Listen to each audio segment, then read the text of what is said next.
بڑی عجیب ہیں اور ان حوالوں سے کچھ سمجھ میں نہیں آتا کہ ہماری معاشی صورتحال کس طرف جا رہی ہے اور ہماری معیشت کا کیا ہونے جا رہا ہے۔ IMF سے یہ معاہدہ تو تکمیل تک جا پہنچے گا، لیکن تبھی جا پہنچے گا جب اس معاہدے کی شرائط پر عمل کیا جائے گا،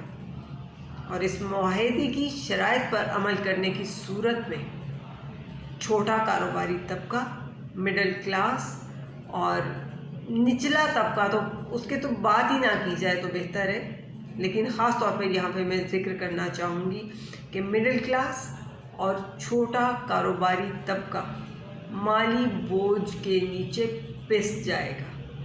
اتنا زیادہ ان کے اوپر برڈن آ جائے گا کہ جو آج کے دن تک پاکستانی معیشت سہار ہی نہیں سکی ہے۔ اور اب تک جو سچویشن چل رہی ہے وہ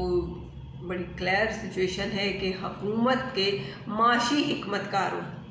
جو معاشی حکمت کار ہیں، جیسے اسحاق ڈالر صاحب بھی بہت زیادہ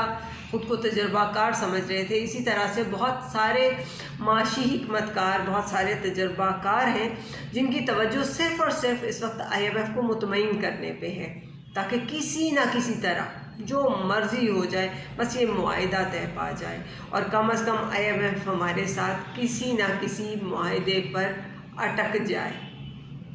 گو کہ اس معاہدے کے آفٹر ایفیکٹس کیا ہوں گے یا ان آفٹر ایفیکٹس سے کس طرح سے ہمیں نپٹنا ہوگا، اس طرف کوئی چیز دیکھی ہی نہیں جا رہی، اور نہ ہی کوئی اس کے حوالے سے کوئی حکمت عملی ابھی تک بھی ہم سامنے دیکھ سکے ہیں۔ سرکاری اخراجات میں کمی لانے کے حوالے سے بھی کوئی محتاط پالیسی اختیار نہیں کی جا رہی، افسر شاہی میں اور ان تمام مراحت میں کمی لانا تو میں نہیں سمجھتی کہ بالکل بھی سرکار کے بس میں ہو۔ سرکار بالکل اس چیز سے تو اوپر ہی جا چکی بھی ہے، اور اس طرح اور بہت سارے ایسی چیزیں، جگہیں ہیں، ایسے بہت سارے سیکٹرز ہیں جن میں IMF کی ان شرائط کا عمل دخل جو ہے وہ بہت کم ہو پائے گا،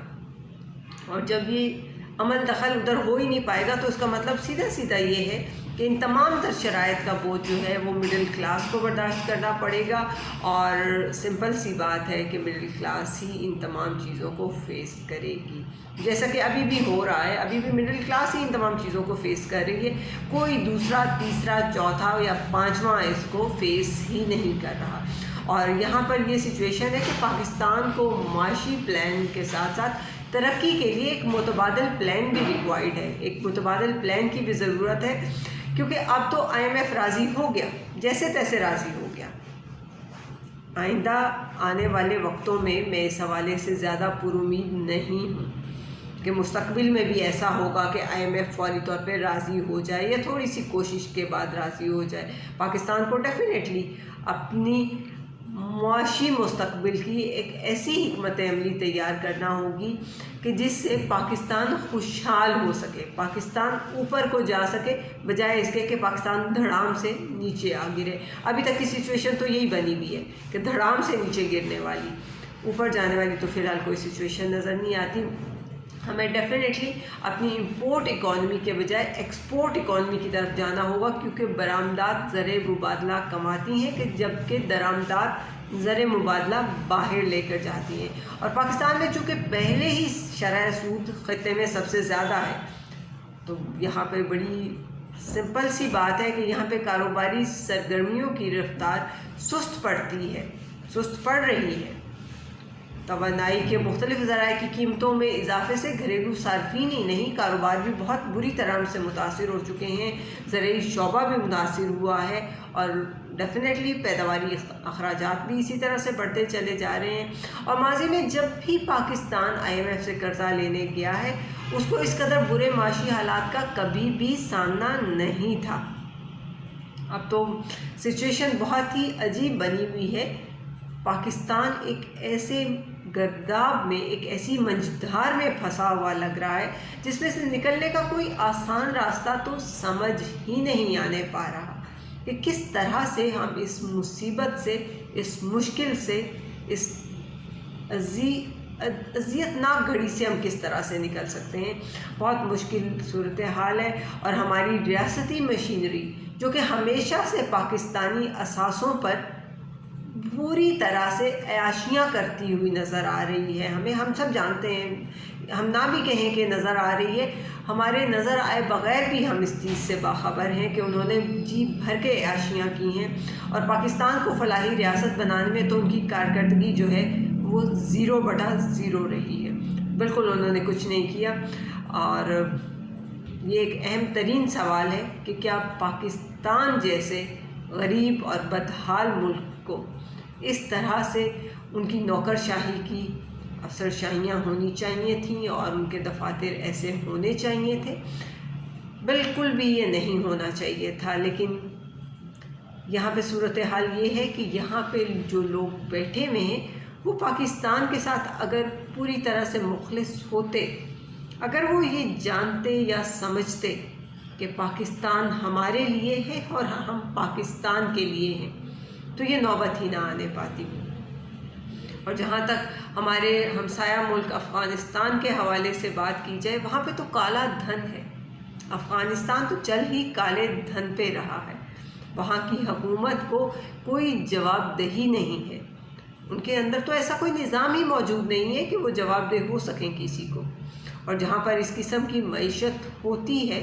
وہ اپنے اڑوس پڑوس کی معیشت کو بھی تباہ کرنے کی بھرپور کوشش کرتے ہیں، اور یہی ہو رہا ہے پاکستان کے ساتھ۔ ہمارے سامنے افریقہ کی مثال بھی، صومالیہ افریقہ کا افغانستان ہے، اور اس کی وجہ سے کینیا، نائجیریا اور دیگر ممالک کی معیشت بھی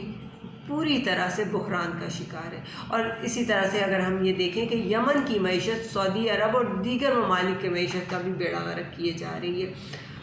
اگر ہم یہاں پہ یہ کہیں کہ افغانستان کی معیشت پاکستان کی معیشت کا بیڑا غرق کر رہی ہے، تو اس میں بھی کوئی دو رائے نہیں ہے۔ IMF کی ہم بات کر رہے تھے، تو IMF کی بات کرتے ہوئے میں یہ بھی آپ لوگوں کے ساتھ شیئر کرتی چلوں کہ IMF پاکستان کو مالیاتی خسارے اور بین الاقوامی ادائیگیوں میں ایک وہ عدم توازن کی جو صورتحال تھی، اس حوالے سے ہمیشہ سے متنبع کرتا آیا ہے، ہمیشہ سے کہتا رہا ہے کہ ایسے نہ کیجیے، یوں نہ کیجیے، وہ نہ کیجیے، لیکن معذرت کے ساتھ کسی نے اس چیز کو سمجھنے کی کوشش ہی نہیں کی۔ جن کے سروں پر اقتدار کا ہما بیٹھا ہوا تھا، وہ یہ سمجھتے رہے کہ شاید ہم نے بہت بڑی کامیابی حاصل کر لی کہ ہم اقتدار کی کرسی پہ براجمان ہو گئے ہیں۔ بہرحال یہ جو صورتحال بنی ہوئی ہے، اس میں چونکہ جس طرح سے میں نے آپ کو آگاہ کیا کہ IMF کے ساتھ یہ معاہدہ جو ہے، یہ حکومت کے مذاکرات جو چل رہے ہیں، اس حوالے سے تقریباً طے ہونے میں آ گیا ہے، تقریباً طے ہو ہی چکا ہے، لیکن یہ چیلنج حکومت نے پورا ضرور کر لیا، مگر اب چیلنجز بہت سارے ہمارے سامنے ہیں۔ ہمیں دیکھنا صرف اور صرف یہ ہے کہ کیا آنے والے وقت میں جو چیلنجز حکومت کے سامنے آئیں گے، جو معاشی صورتحال کو سٹیبل رکھنا ہوگا، ان کو ہم کس طرح سے نپٹیں گے۔ بہت سارے چیلنجز ہمارے سامنے موجود ہیں، اور ہمیں ان تمام چیلنجز کا سامنا بھی کرنا ہوگا۔ پاکستان زندہ باد، پاکستانی قوم پائندہ باد۔